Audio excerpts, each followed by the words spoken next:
વાલીઓ સાવધાન. વિદ્યાર્થીઓને લઈને પૂરપાટ ઝડપે દોડતી સ્કૂલ વાન પલટી, 6 બાળકો ઇજાગ્રસ્ત. સુરતના કિમોલપાડ માર્ગ પર ટળી મોટી દુર્ઘટના. પૂરપાટ ઝડપે દોડતી સ્કૂલ વાન પલટી. કારમાં સવાર 9 પૈકી 6 બાળકોને ઈજા.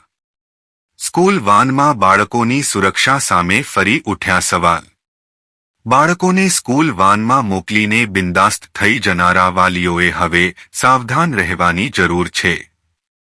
વડોદરા બાદ હવે સુરતમાં સ્કૂલ વાન પલટી જવાનો કિસ્સો સામે આવ્યો છે.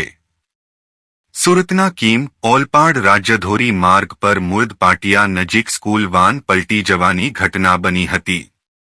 વહેલી સવારે શાળાએ જતા સમયે ઇકો કાર પલટી ગઈ હતી.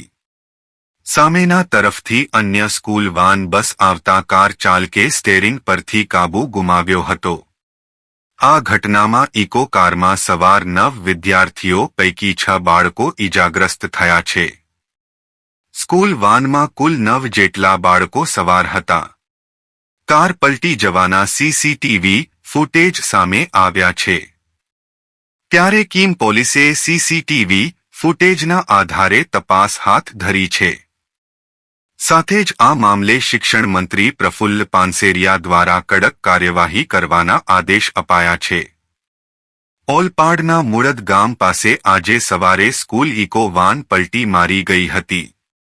ત્યારે ઇજાગ્રસ્ત વિદ્યાર્થીની આરાધ્યા સિંઘના પિતાએ કિમ પોલીસ મથકે અંગે ફરિયાદ નોંધાવી છે. વિદ્યાર્થિનીના વાલી શક્તિકુમાર તેજકુમાર સિંઘે વાન ચાલક વિરુદ્ધ ફરિયાદ નોંધાવી છે.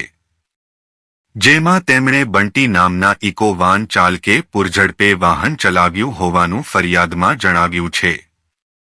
ત્યારે પોલીસે ઇજાગ્રસ્ત વિદ્યાર્થીઓના નિવેદન લઈને આગળની કાર્યવાહી હાથ ધરી છે. આ ઘટનાના સીસીટીવી ફૂટેજ પણ સામે આવ્યા છે. જેમાં સ્કૂલ વાન પૂરઝડપે જતી હોય તેવું સ્પષ્ટ દેખાય છે.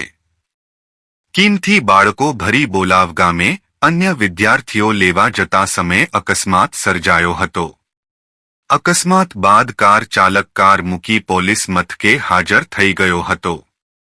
સ્કૂલ વાનના અકસ્માત મામલે રાજ્ય શિક્ષણ મંત્રી પ્રફુલ્લ પાનસેરિયાએ નિવેદન આપતા જણાવ્યું કે આ મામલે પોલીસ તપાસ ચાલુ છે. કડક કાર્યવાહી કરવામાં આવશે. વાલીઓ વાનના ડ્રાઈવરને ચકાસણી કરવાની જરૂર છે. ચાલકો યોગ્ય રીતે ગાડી ચલાવે છે કે નહીં તેની ચકાસણી કર્યા બાદ જ બાળકોને વાનમાં બેસાડો.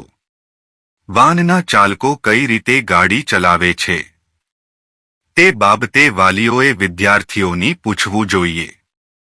વાન ચાલક કોઈ ખરાબ હરકત કરે છે શું તે બાબતે પણ વાલીઓએ ધ્યાન રાખવું જોઈએ.